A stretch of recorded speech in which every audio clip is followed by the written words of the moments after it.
নমাজর বিষয় আরও একটা ইম্পর্টেন্ট মাসলা হইল গিয়া আপনারা জানা জরুরি। একটা বহুতর ইলা কয় মিস্টেক, এটা মেসা হলে ওয়াজও কইনা, মসজিদও বয়ানও মেসা হলে কইনা।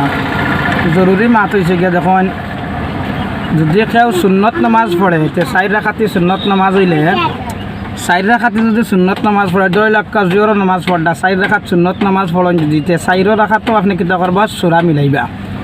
আর ফরজ নামাজ পড়বার সময় এলা বহুতর জানা নাই, এলা বহুত মানুষ আছেন জানা নাই যে আপনি কিতা করবা আপনার 2 রাকাত পয়লা 2 রাকাত সূরা মিলানি আর বাদর 2 রাকাত খালি হামদু পড়া ফরজ নামাজও।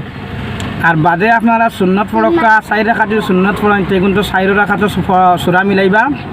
আর খালি যদি 4 রাকাতি ফরজ পড়েন তাহলে এখান মনে রাখবা যে কোনো 4 রাকাতি ফরজ নামাজের মধ্যে 2 রাকাত সূরা মিলানি আছে আর 2 রাকাত সূরা মিলানি নাই।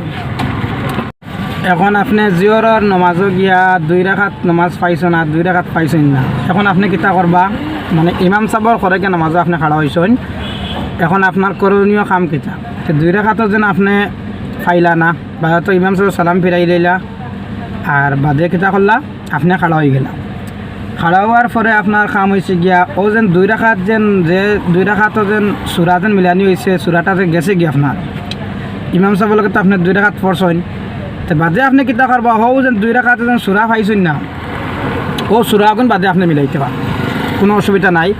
আপনি যে কোনো সূরা দিয়ে মিলাইন, যে কোনো সূরা দিয়ে মিলাইন, যে কোনো সূরা পড়েন, কোনো অসুবিধা নাই আর পড়তে পারবা, কোনো অসুবিধা নেই। মাত বুঝছেন নি আপনারা জানাইবা। আর ভিডিও ভালো লাগে যদি ভিডিও আপনারা শেয়ার দিবা বেশ করিয়া।